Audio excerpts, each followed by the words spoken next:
Muy buenas noches, bienvenidos a Primer Círculo. Un tema muy importante en todas sociedades cuando los políticos se equivocan, cuando hay algo que desde el sector público sale mal y lleva incluso a muertes, ¿quién es responsable? Y hay dos responsabilidades, la política y la jurídica. Y hemos tenido varios tristes eventos en México donde se ha visto qué difícil es proceder de la forma, digamos, más correcta que lleve realmente al responsable del mismo. Y para discutir esto en torno a tres grandes asuntos, que fue el incendio en ABC, la caída de un segmento de la línea 12 y el reciente accidente en el tren del Istmo, hemos invitado a un abogado que ha estado con nosotros, profesor del Instituto de Investigaciones Jurídicas de la UNAM, Tito Garza. Bienvenido. Carlos, gracias por la invitación. A ver, Tito, qué gusto verte. ¿Por qué no empezamos explicando desde el punto de vista jurídico? Vamos a explotarte por ahí primero. ¿Qué responsabilidades tiene un funcionario? Porque cuando el incendio de la guardería ABC, el entonces ministro Saldívar hizo una tesis que no ganó, acabó siendo, digamos, apabullada por una mayoría, pero que tenía como desde el punto de vista jurídico muy interesantes innovaciones. Claro, vamos a ver, Carlos. Hay que decirlo, las responsabilidades en el sector público tienen varios niveles, ¿no? Depende del contexto del accidente, puede ser desde los que están accionando, desde los operarios, hasta responsabilidades de alto nivel o más difusas en ocasión de contratos, de no hacer bien algunas pruebas, exámenes, ¿no? Dependerá de cada contexto. Aquel caso en particular del ABC, de aquella facultad que tenía la Corte, que fue la única vez que se utilizó y al final ahí quedó porque claramente hubo tensión entre lo político y en lo jurídico, pues simple y sencillamente lo que quería era llegar hasta las últimas consecuencias. ¿Qué significaba llegar hasta el entonces director del IMSS? Director, y a partir de ahí también hay que entender responsabilidades en el sector público, pero también contratos con privados, ¿no? Quién está alquilando, que había una red, etcétera, etcétera. Digamos que son investigaciones muchísimo más complejas. Ha sido de las pocas ocasiones en donde desde lo jurídico se traza una línea hacia lo político. No prosperó y a partir de ahí se eliminó. ¿Y cuáles eran las grandes tesis del ministro Saldívar? Las grandes tesis es que los responsables financieros, los dueños propiamente de este conglomerado de guarderías, también eran responsables por una falta de diligencia y de cuidado en las operaciones cotidianas. Aunque el incendio había sido en el local de junto. Totalmente. Tenían esa responsabilidad. Totalmente, hay responsabilidad. ¿Y qué responsabilidad tenía el IMSS?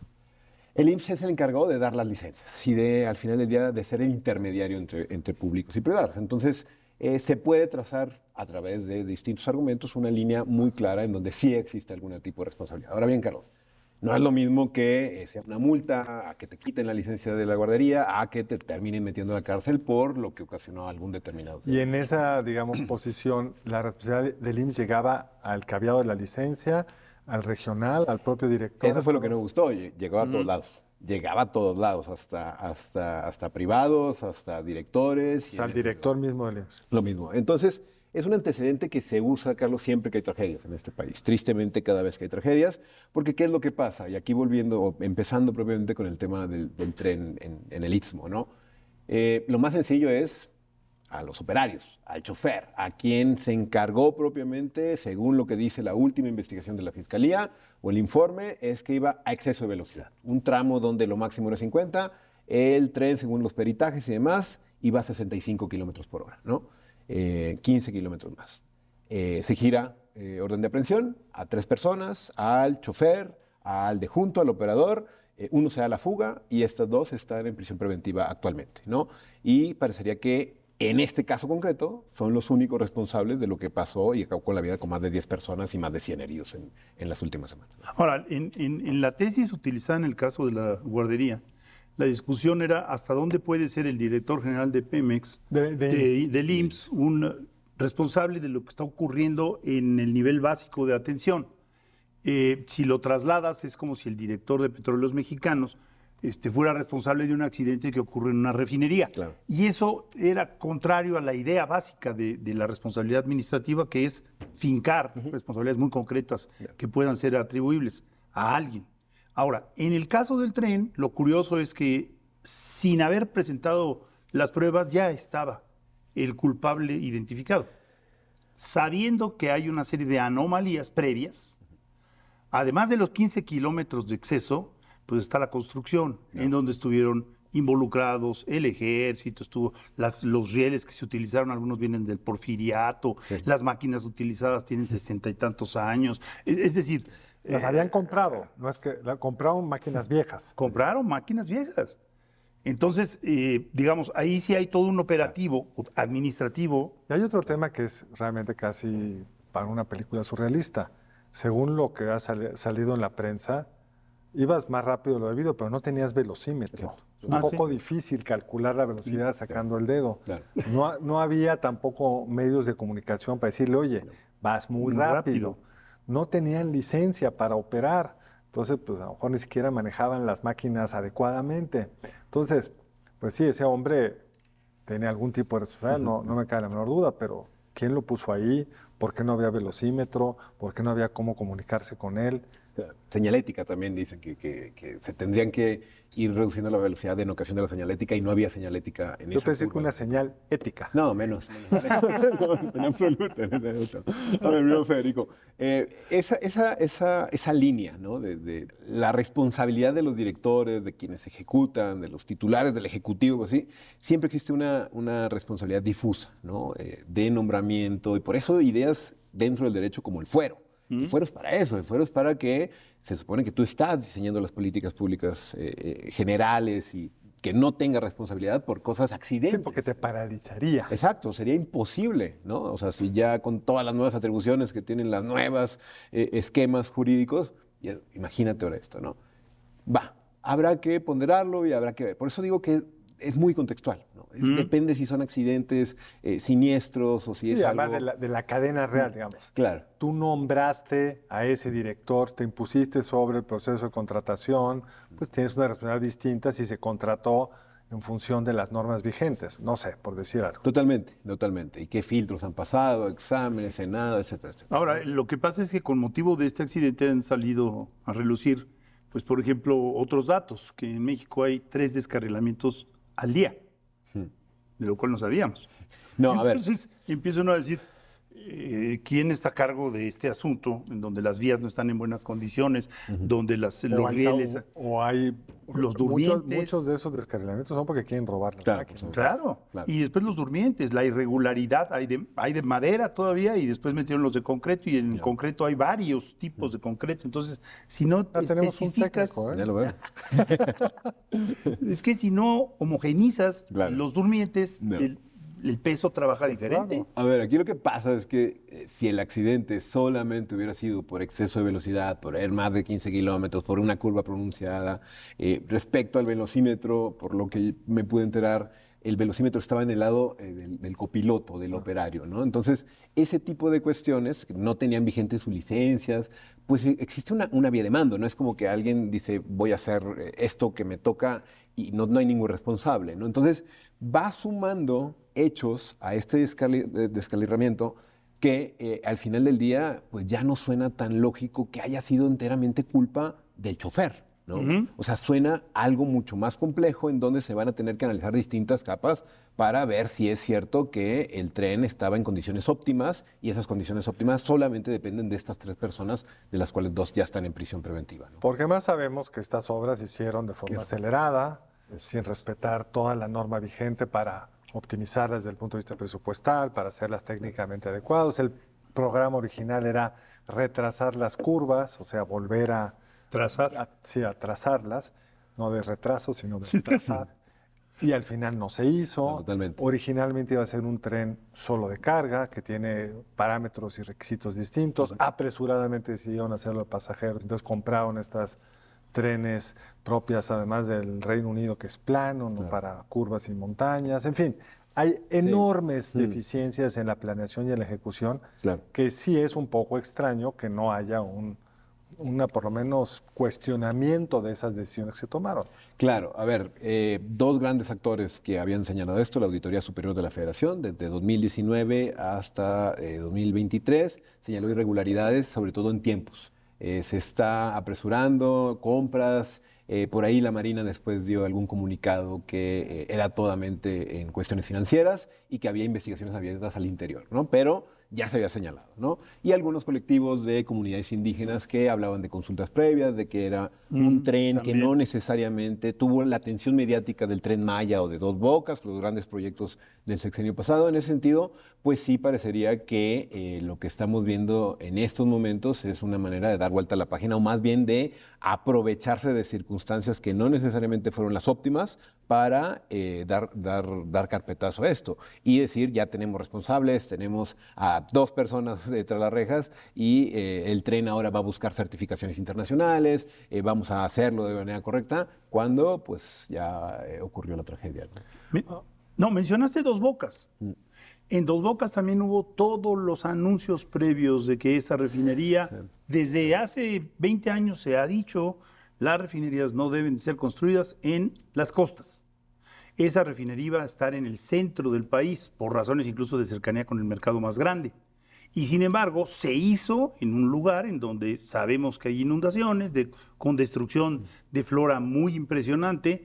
¿Y qué ocurrió? Pues ya se inundó, los días de trabajo activo de la refinería son muchísimo menos de los que se deberían de ser y no ha ocurrido nada. Pero hay un tema, digamos, todavía más vinculado a esto, es que hay una escuela que es contigua a la refinería Ah, sí. y que está ahora sufriendo las consecuencias de ello. Digamos, en un mundo normal no hubiera habido una autorización a poner una refinería junto a una escuela. Las normas ambientales son muy claras. Podría haber una reubicación de la escuela si la autoridad juzgara que eso es lo conveniente por una razón de que es el lugar óptimo para obtener la refinería, etcétera. Pero aquí no, se construyó junto a la escuela. Y ahora niños de esa escuela y la localidad que está junto a la refinería está teniendo problemas de salud de todos tipos. Sí. ¿Quién es responsable de esto, Tito? Exacto. No, es una gran pregunta, Carlos. O sea, de verdad que si a esto nos vamos, el caso de Dos Bocas es un caso de manual, en el sentido de que la escuela estaba antes de la refinería, claro, ¿no? La escuela tenía 35 años de existencia, ¿no? Y no, perdón que te interrumpa, no es como cosas que sucedieron en el pasado que te alcanzó la industrialización antes de que hubiera normas. Aquí ya había normas para que no pasara eso. Claro. No, por eso digo, es un caso de manual en donde todo está dispuesto, todo está puesto en la mesa para que los responsables se limpien las manos, porque se les promete reubicación, se les promete que no va a haber tanto problema y demás, y sin embargo se construye y al momento cuando ya está hecha, ahí sí empiezan los problemas, ¿no? Entonces, en ese sentido, los responsables tendrían que reubicar la escuela y tendrían que ver, pero por la construcción de esto, pues sinceramente no. Pero ¿quién es el responsable? En una sociedad, digamos, regida por el derecho, y todos vivimos en ese mundo, no hay una serie de responsabilidades administrativas, civiles, penales, pero te vamos a pedir que nos contestes después de un corte. Estamos de regreso en un momento más aquí con Tito Garza.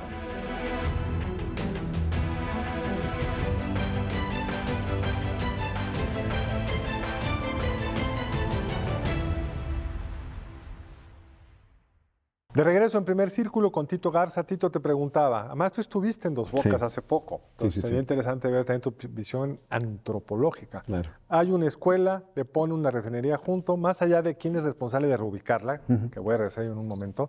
Te preguntaba al final del segmento anterior, ¿quién es el responsable administrativamente, jurídicamente, incluso penalmente, de estar envenenando hoy a niños mientras la reubican? Claro, a ver, en esa situación, ese contexto, Carlos, aquí no es que se haya descarrilado algo, haya explotado algo y que ya sería terrible. Es la construcción de una cosa que cambia por completo el ecosistema de toda una geografía, ¿no?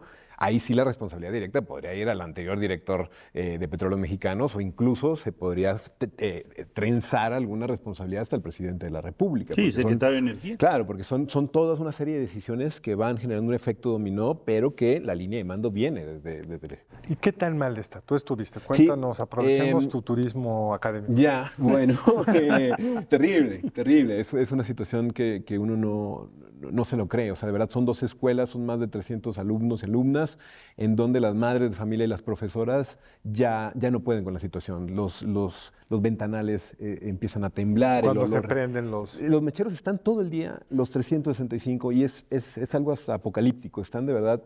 O sea, no hay ni 500 metros de distancia. Qué barbaridad. No, está al lado. O sea, tú estás viendo ahí una planta operando con todo el contaminado. Es terrible, los niños con dolor de cabeza, algunos niños también con problemas para dormir. Hay una serie de factores que de verdad, que acá es lo más impresionante. O sea, de verdad, es una decisión de reubicación, ¿no? Sí. Es una decisión de hoy leía reubicación. en la prensa al secretario de Gobierno del Estado de Tabasco, el hermano del expresidente López Obrador, diciendo que el problema es que no hay dónde reubicarlos porque ni modo que se vayan a otra comunidad. Ahí ya está la refinería, qué mala suerte, ¿qué vamos a hacer? Ya. ¿Qué vamos a hacer, Tito? No, bueno, las respuestas han sido totalmente delirantes. En ese sentido, lo que parecería es que aceptar que reubiquen la escuela es aceptar que hay un problema más allá solamente de Pero más, esa escuela, ¿no? según esa nota, parecería que no hay dónde reubicarla cerca de la comunidad. La puedes reubicar a Zacatecas, no, pero no a sirve. ver, Carlos, pero eso también se resuelve con un transporte público, ¿no? Con contratar una serie de dispositivos que pueden llevar y trasladar a los niños. No, de verdad, creo que es una falta de capacidad O sea, de voluntad. no quieren la señal política. Claro, porque si reubican la escuela, me imagino que el occidente se va a reubicar a la colonia y reubicar, porque de verdad es una colonia que está al lado de la refinería y eso tiene implicaciones en la salud tarde que temprano. ¿Se acuerdan que en la elección intermedia el único municipio de los pocos que perdió Morena fue el de Paraíso, Tabasco? Paraíso. En principio, cuando te están haciendo una obra, tienes que estar muy contento porque va a generar empleo. Ahí perdió. En el referéndum que organizó ilegalmente, bueno, fuera de norma, el presidente electo López Obrador respecto al aeropuerto, de las pocas zonas donde ganó el continuo de la obra fue Texcoco. Porque en aquel caso, digamos, la obra era evidente el beneficio y la planeación permitía anticipar que los impactos negativos iban a ser pues, mucho menores que los positivos. Y aquí para la comunidad ha sido una pesadilla. Sí. Los camiones atraviesan la comunidad y no, aunque no estés contiguo a la refinería, se mueve todo. No, en el último mes, este año, ya 2026, 2 veces ha sonado la alarma. Fueron los incendios y uno no se supo por qué. Y de verdad que el pánico que genera y los que no existen protocolos de protección civil, porque la protección civil no dicen si es municipal, estatal o federal, tal, no hay. Entonces, de verdad que es una situación de riesgo que en este caso en particular... Es de angustia y daño permanente. Es totalmente. Ahora, algo de lo que no hemos hablado es de la responsabilidad de los involucrados en la construcción. Sí. Cuando el accidente de la línea 12, se acuerdan que se habló mucho de los pernos y le pidieron a una instancia independiente que hiciera el análisis de los pernos. Hay una gran productora de pernos que tiene 100 años en Estados Unidos y que tiene mucha experiencia en cómo, si las estructuras son estructuras que se van a mover o no se van a mover. Total que ellos recomendaron un perno, una nueva invención que lleva 30 años en el mercado, que es un perno, creo que de 2 pulgadas y media, que recibe una descarga eléctrica muy fuerte, entonces se funde con el resto del metal. Pero uno de los constructores decidió que era mejor meter un perno más largo, le hace 2 pulgadas y media o una cosa así, pero sin la descarga, porque la descarga era muy cara. Y entonces... ahí hay responsabilidad. Claro, ¿Perdón? Hay consecuencias. A ver, qué bueno que lo mencionas, Federico. Volviendo al accidente del Istmo, lo que pasó también hace unas semanas y cómo esto también se retrotrae a otras decisiones administrativas, es que decidieron poner bajo seguridad nacional, bajo el argumento de seguridad nacional, no poner a lo público, a la transparencia, tanto las comunicaciones de los operadores cuando está el accidente, que se comunican con sus jefes, ¿no? Y también las cuestiones técnicas, ¿no? ¿Y por qué sería seguridad nacional? Mira, a ver, Carlos, aquí hay que volver a cuando el presidente López Obrador dice que los proyectos estratégicos van a ser de seguridad nacional, ¿no? Eso es lo primero. Luego hay que volver a la desaparición del INAI, del Instituto Nacional de Transparencia, porque esto lo hace un comité de transparencia de la empresa que se encarga de construir ahora el tren que depende de Marina. Que es una empresa de la Marina. Claro, es una paraestatal, ¿no? Y en ese sentido, el argumento que dicen es que puede ser, dar esa información va a fomentar que puedan existir sabotajes, robos en otras vías, en otros trayectos del tren. Bueno, ahí hay un punto, que cuando empezó el problema del huachicol, hubo alguna cosa de transparencia que pidió a Pemex que explicara dónde estaban los problemas y como que trazó con más cuidado dónde estaban los ductos. No recuerdo los detalles y acabó ayudando a los que pinchaban los ductos a pincharlos mejor. Claro, o sea, ese es el argumento. Un tema. Sí, ahora, o la reserva, pero siempre se puede, como dicen en Estados Unidos, no me gusta la palabra, pero redactar. O sea, se puede quitar lo de seguridad nacional.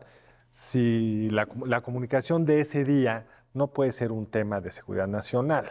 Es un tema de vergüenza nacional, quizá, pero ese es otro tema. Sí, no. Se reserva por 5 años, es esta información hasta 2031. Y bueno, están en colaboración, que hay una carpeta abierta, que la Fiscalía para que pueda hacer bien su trabajo. Esos fueron los argumentos que dio el Comité de Transparencia de la Paraestatal de Secretaría de Marina. Ojo, todo esto lo hemos escrito y lo hemos teorizado con algunos colegas como Pedro Salazar, López Ayón, María Marván, en este libro que tenemos sobre la importancia de que el Ejército, la Marina, no construyan obras públicas de esa magnitud, ¿no? Estamos viendo ya las primeras consecuencias. El primer gran accidente de esta reivindicación de los trenes, de los ferrocarriles y demás, y pues yo creo que va a salir contraproducente en cuestión de tiempo, lo que va a dejar de operar el tren. Está parado. Está parado, sí, está parado. ¿También el de carga? También el de carga, sí, los dos. Están parados porque van a ser, según los últimos informes de Secretaría de Marina, van a buscar una certificación internacional que pueda, porque ese es otro problema. Las grandes certificadoras y demás no han entrado al tren del Istmo, ¿no? Han sido solamente cuestiones nacionales. Entonces, me parece que van a aprovechar este impasse para poder llamar la atención sobre otro tipo de cuestiones que no quedan del todo claras, ¿no? Y además ahí hay el riesgo para las Fuerzas Armadas de estar involucrados en áreas en las cuales no tienen ninguna experiencia, porque no es lo mismo construir aeropuertos, puertos, trenes y demás. Si yo perteneciera a las Fuerzas Armadas, yo estaría muy preocupado, porque ¿de dónde sacas a los especialistas para tantas áreas? Pero unos no están preocupados. No. Unos lo están disfrutando. Pues porque son otras tareas, otras áreas de oportunidad, no corres el riesgo de tu vida. O sea, procurar la seguridad pública es muy arriesgado. Te está en un operativo en no sé dónde, es muy arriesgado. Muy arriesgado. Estar viendo cómo recogen las maletas en el aeropuerto capitalino. Una vez se lo pregunté a un soldado, a un marino digamos, del rango primero. Pues dice, me aburro, pero aquí no corro riesgo. ¿Sí? Complejísimo, complejísimo. Es otro de los efectos inadvertidos de este proceso de paulatina militarización que ha empezado desde hace décadas, ¿no? Entonces, bueno, pero esta parte de la militarización no es de hace décadas. No, esto empieza con lo otro de la seguridad pública es viejo, eso lo tenemos, tenía unos límites que ahora no tiene. O sea, ha habido un cambio cualitativo. Sí, en cuestión presupuestal, en cuestión de administrativa, ha sido un hecho que en el sexenio de López Obrador empieza a despegar en cuestiones de ahora, construcción. No hemos hablado de la muy expedita actuación de la Fiscalía, bueno. ¿No? Que se inaugura de alguna manera con este acto que es contrario al sentido común, ¿no? Y digo contrario al sentido común porque no hubo el tiempo para haber presentado las pruebas de todo lo que hemos hablado. Sí, no. Y ya estaban los presuntos. Pero no es eficiencia esto. Pero es una eficiencia que no queremos. No, es la tormenta perfecta. O sea, hay una nueva fiscal que está muy cerca del Ejecutivo, se fincan responsabilidades, se exige que un tercero experto pueda dar un informe. Nada, ya tenemos detenidos y ya lo que viene más bien es hacia futuro. Hay algunas víctimas, familiares de víctima que van a estar demandando. Desde el Ejecutivo se dijo que van a tener todo el apoyo, que preferirían no demandar, que se vayan a comisión de víctimas. Entonces, pues sí, parecería que esto pasó el 28 de diciembre del año pasado, pues ahorita parecería que ya el caso... Ahora, esa es otra cosa muy impresionante del ciclo noticioso en México. O sea, lo de la guardería ABC, que fue todavía más trágico, quiero subrayarlo, fue mucho peor desde el punto de vista de vidas humanas, etcétera, y eran niños además. Pero el ciclo noticioso ahí duró años. Sí. Aquí el ciclo noticioso ya prácticamente terminó. Sí.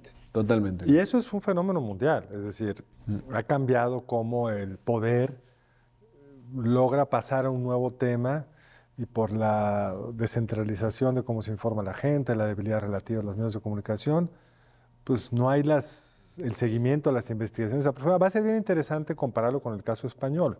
Hubo un accidente terrible en España hace 15 días, ¿no? Vamos a ver ahí qué tipo de investigación es, cuánto dura el ciclo noticioso. Pero ya está en la mira el titular de el equivalente al Ministerio de Construcción o de Transporte. No el de Marina, pero... No el de Marina, pero ya está en la mira. El de Marina es otras cosas. Ya, claro.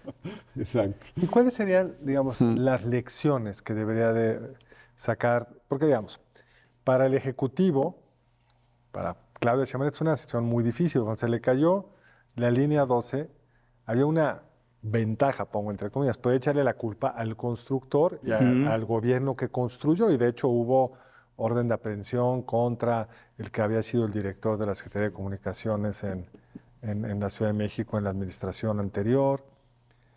No quieres que esto te pase. Claro. No quieres que algo así suceda cuando a lo mejor gobierna alguien que no es cercano a ti, como es su caso con López Obrador. ¿Qué lecciones, en un minuto, Tito, debería de sacar la autoridad de esto para no repetirlo? A ver, Carlos, parecerá algo de lógica y de ética elemental, pero es que este particular tren está sobre alfileres. O sea, no hay manera de que las personas se sientan seguras en el mismo. Sería, vamos a detener esto y vamos a hacer de nueva cuenta las auditorías, las investigaciones externas y demás, porque, bueno, ya sabemos cómo funcionan tristemente las cosas en este país. No vamos a ver fincar responsabilidades al secretario, al directoral, no. Lo que creo que puede ser un buen momento para detener esto y entender que esta inversión tiene que revisarse. Mejor revisarla, cueste lo que cueste, que seguir jugando. Yo creo que sí. Bueno, y lo mismo está ocurriendo con el aeropuerto. Los pilotos y toda la organización de los pilotos han salido a decir que es peligroso la forma de operar en el Valle de México por lo que ya sabíamos, que tanto se dijo, porque las rutas aéreas Pues ese sería Encima. motivo para otro programa. Hay Sí. que programarlo, Tito. Muchísimas gracias por acompañarnos. Carlos, Federico, gracias por la invitación. Nos vemos aquí, la próxima, en Primer Círculo. Buenas noches. Buenas noches, gracias por acompañarnos.